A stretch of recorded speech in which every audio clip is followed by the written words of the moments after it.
ነፃ ሀገር ክንምስርቲና ኢልና ክንውስን ኣለና ሀገር ምህናፅ ግን እዚ ኣይኮነትም ወይ እዚ ኣምስ ገበርካ ትጅመር ኣይኮነት ሀገር ሚሳኤል ከተጠቃሚና አስመራ ደብሊና እዚኣ ኮይና ከፊልና ባህር ዳር ቀጥቀጥ አብልና ሁዱ ናይ ሚለን ጎንደር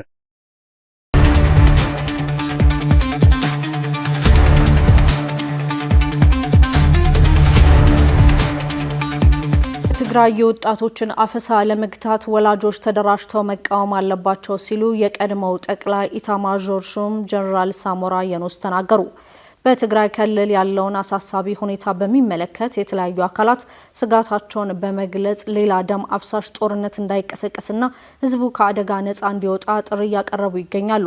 ከቀናት በፊት በህወሓት ቡድን የተመለመሉ ተዋጊዎች ለሱዳን ጦር በቅጥረኝነት ለመዋጋት እየተጓዙ ባለበት ወቅት እርምጃ እንደተወሰደባቸው መነገሩን ተከትሎ በትግራይ ያለው የጦርነት ማንዣበብ ከምንጊዜውም በላይ አሳሳቢ እንደሆነ የፖለቲካ ፓርቲዎችና የሲቪል ማህበረሰብ ድርጅቶች ይገልጻሉ። ሰሞኑን ብሔራዊ ቴሌቪዥንን ጨምሮ በተለያዩ ሚዲያዎች የትግራይ ክልልን አሳሳቢ ሁኔታ በሚመለከት አስተያየት እየሰጡ የሚገኙት የቀድሞ የኢፌዴሪ መከላከያ ሰራዊት ጠቅላይ ኢታማዦር ሹም የወጣቶች ወታደራዊ አፈሳ ስጋት መሆኑንም ጠቅሰዋል። ጀነራል ሳሞራ ዛሬ ለአዲስ ዘመን ጋዜጣ በሰጡት ቃል የህወሓት ጽንፈኛ ቡድን መንግስት ከምርጫ በኋላ ጦርነት ይከፍትብኛል በሚል የሐሰት ፕሮፓጋንዳ ወጣቶችን በግድ እያፈሰ ነው ሲሉ ተናግረዋል። ቡድኑ በትግራይ ክልል የተቋቋመውን ጊዜያዊ አስተዳደር አፍርሶ የራሴን አስተዳደር አዋቅሬያለሁ የሚለው አካሄድ የተቃወሙ ጀነራል ሳሞራ ድርጊቱ ፍጹም ህገወጥና እውቅና የሌለው ነው ሲሉም አክለዋል። ከፌደራል መንግስት በጀት እየወሰዱ መንግስትን ጠላት ብሎ መፈረጅ ስህተት ነው የሚሉ ጀነራሉ የወጣቶችን አፈሳ ለመግታት ወላጆች ተደራጅተው ሊቃወሙና ልጆቻችንን አንሰጥም ሊሉ ይገባል በማለትም ጥሪ አቅርበዋል። የህወሓት ቡድን በአክሱም ከተማ ተሰብስቦ ያደረገው ውሳኔ ህጋዊነት የጎደለው ውሳኔ መሆኑን የጠቀሱት ጀነራሉ መጀመሪያ በአቶ ጌታቸው ረዳ በመቀጠልም በሌተናል ጀነራል ታደሰ ወረደ የሚመሩት ጊዜያዊ አስተዳደርን ስራቸውን እንዳይሰሩ ህዝቡን ወደ ምርጫ እንዳይወስዱ እንቅፋት ሲፈጥርባቸው ቆይቷል ሲሉም ገልጸዋል። የፌደራል መንግስት ጉዳዩን በትዕግስትና በሰላማዊ መንገድ የያዘበት ሁኔታም ጠቃሚ ነው የሚሉት ጀነራል ሳሞራ ጦርነት አለመቀስቀሱን ቢያደንቁም ሰባተኛው ሀገር አቀፍ ምርጫ በትግራይ አለመካሄዱ ግን ቅር እንዳሰኛቸው ጠቁመዋል። የሚኒስትሮች ምክር ቤት ለ2019 በጀት ዓመት ከ2.3 ትሪሊዮን ብር በላይ ረቂቅ በጀት አጸደቀ። የሚኒስትሮች ምክር ቤት ዛሬ ሰኔ 2 ቀን 2018 ባካሄደው 56ኛ መደበኛ ስብሰባው ለ2019 በጀት ዓመት የሚውል ከ2.3 ትሪሊዮን ብር በላይ ረቂቅ በጀት አጽድቆ ወደ ህዝብ ተወካዮች ምክር ቤት መርቷል።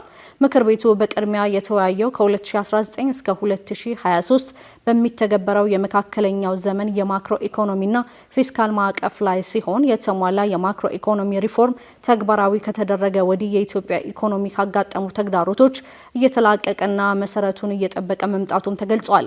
የቀረበው ማዕቀፍ በሪፎርሙ የተገኙ አበረታች ውጤቶችን አጠናክሮ ለማስቀጠልና የ2019 በጀት የፌዴራል መንግስት በጀት ዝግጅት መነሻ ሆኖ እንዲያገለግል የተዘጋጀ ሲሆን ምክር ቤቱም ከተወያየ በኋላ በስራ ላይ እንዲውል በሙሉ ድምጽ መወሰኑ ተመላክቷል። በመቀጠልም ምክር ቤቱ የ2019 በጀት ዓመት የፌዴራል መንግስት የበጀት ረቂቅ አዋጅ ላይ ዝርዝር ውይይትን አድርጓል። በጀቱ የ10 ዓመቱን የልማት እቅድ አካል የሆነውን የ2019 እስከ 2021 የልማትና ኢንቨስትመንት እቅድ ግቦችን፣ የመካከለኛ ዘመን የማክሮ ኢኮኖሚ ፊስካል ማዕቀፍን እንዲሁም የ2018 በጀት ዓመት የፕሮግራም በጀት አፈጻጸምን መነሻ በማድረግ የተዘጋጀ መሆኑም ተጠቁሟል።